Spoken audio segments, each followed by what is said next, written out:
Hello felines, if you're wondering what you should be doing after hitting level 50 in Throne Liberty, then this is the video for you. Today I'll be showing you how to get to the endgame, and also this video will be timestamped, so feel free to jump around and skip to sections of your interest. Lithographs. In my opinion, the first thing we should do after finishing the main quest is to complete some lithographs, cause a lot of these items can be easily crafted from the crafter NPCs, and the rewards we get are upgrades to whatever we got from the main quest. I'll give you an example, like say I want to get this violet signet ring from the elemental rings lithograph, then what I need to do is go to the accessories crafter and craft the 4 rings. If we click on this exclamation button icon, we can check how to acquire each material. So we can get this quality lithograph from doing the contracts at Starlight Observatory.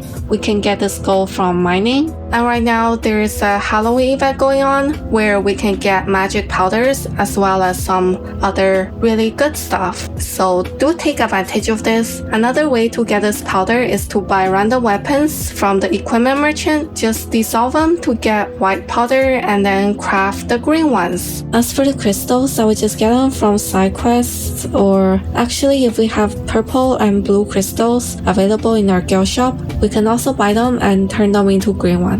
Then after we get our intermediate gear, just transfer or enchant our gear to the best of our ability. Do these secret dungeons because they give us more growth stones so that we can enchant more things. Guilds.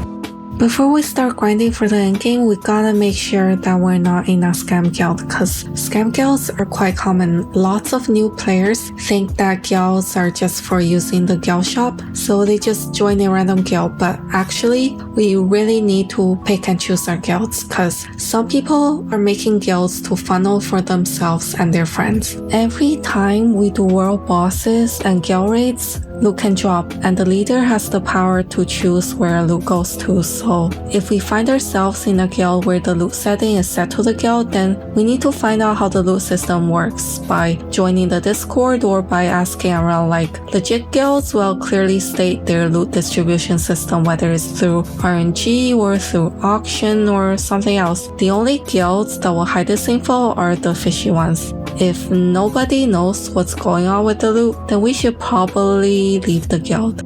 Unfortunately, the scams have evolved since more people are aware of this whole scam guild thing now. So now there are more advanced scam guilds.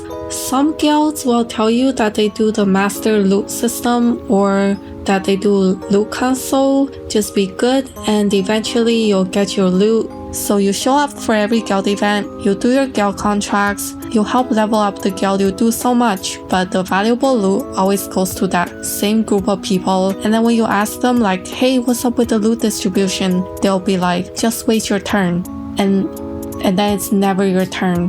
Contracts. The next thing after upgrading our gear and joining a legit guild is to start doing our endgame contracts. Contracts give us contract coins and extra gear, and it's easy to do if you do it right, so I recommend that you do them whenever possible. Some people do their contracts at Watcher's Post, some people at Kanina Village, but the Pure Light contracts are the easiest for me, so I do them there. Pick the easy contracts. Usually the 0-1 contracts are pretty easy, so like I would go for this token for the herbalist one. The gathering contracts at Pure Light is also okay to get. The gathering at Shattered Temple though, the archers there CC a lot, so they're kinda annoying to deal with when we're gathering. The mana recording device. This is the easiest contracts, get this. We wanna get one and refresh, get one and refresh. We're basically looking for contracts with that purple pouch as the reward, or if the contracts has a Roman numeral 3 on it, that's also worth getting. The difference between the rewards we get from the 1 and 2 contracts are not that big, but the Roman numeral 3 rewards are pretty good. It's a good idea to put pins on the map, that way we don't have to keep checking the map. We're gonna do the herbalist token contract first.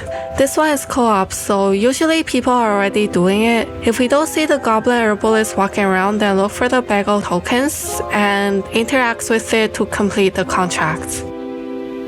Usually the herbalist will drop the bag of tokens near the mana recording device, so we can just go interact with the device right after. Then we're gonna go get the purified branch, which is another co-op thing. People are already doing it here, so all we gotta do is wait a little bit and then purified branch will show up.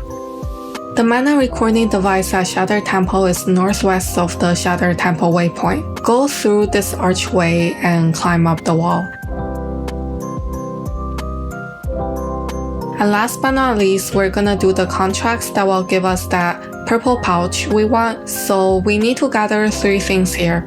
Try to walk near the walls so that we can avoid aggroing the monsters. Shopping routine. There are some items we want to buy whenever they are available, so make shopping our daily routine. First, we want to wipe out the daily refresh items at Sundry's Merchant. These are cooking items which we can use to make food buffs. Also buy the contract scrolls. And then there's the Gale Merchant. If we have enough Gale coins, try to buy all the trade stones, the precious base material selection chest, the mana and health potions, and basically everything with a limit if we can. And then the contract coin merchant, we want to buy the mystic keys, the fishing bait, and the purple pouch. And then just buy the rest when we need them. Mystic keys are for opening up the random red globes we see around the map. If you want like an easy place to do mystic keys, you can try Golden Rye Pastures. The monsters there are low level, the place is an open field, so it's really easy to find the globes. Just walk around the area, get the globes, go do something else, come back when the globes respawn, and yeah. I usually either do it here or do it where I do my contracts. Be sure to look for the Mystic Portals when you get a notification, cause we have a chance to obtain a purple fishing rod from the Mystic Portals. How to gear up? Let's say we need Carnix's Warblade. What we can do is search it up on questlog.gg, click the item and hover over the crafting result. Then it'll show us where we can find this item. Here it says that we can get this from the Death's Abyss dungeon. Dungeons are found over here, so just click Co-op Dungeons, choose Death's Abyss, and then use the party matchmaking or party board to do it. Or better yet, try random queue, which will give us better rewards. BTW heads up NCSoft will be adding a rejoin timer for dungeons soon. Since not everything's easy to get, it's a good idea to go for an intermediate blue gear build before going for the purple gears. If the item is dropped from a boss, we can either try our luck with the open world bosses or participate in guild raids. To see when the bosses are gonna spawn, click the calendar button right here and we'll see all the event schedules. And of course, we can always buy the equipments we need from the auction house if we have enough lucents. Extra gear. So as we farm, we're gonna end up with a lot of extra gear. Do not NPC them, that's a rookie mistake. If we really don't need the item, we should dissolve it for magic powder, but most of the time, the items can be put to good use. Like, we can sell our equipment for loot and just lithograph it or extract its trait. Say we have a heroic longbow of the resistance, which we can get at the contract coin merchant actually. Let's see, how much is the lithograph selling for? 890 lucent.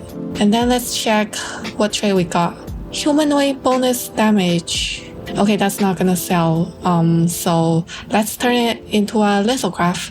To turn it into a lithograph, we just need to left click on the item and then click on this button. It says that we need a precious lithograph weapons, which is something we can craft from the senior weapon crafter at Stoneguard Castle.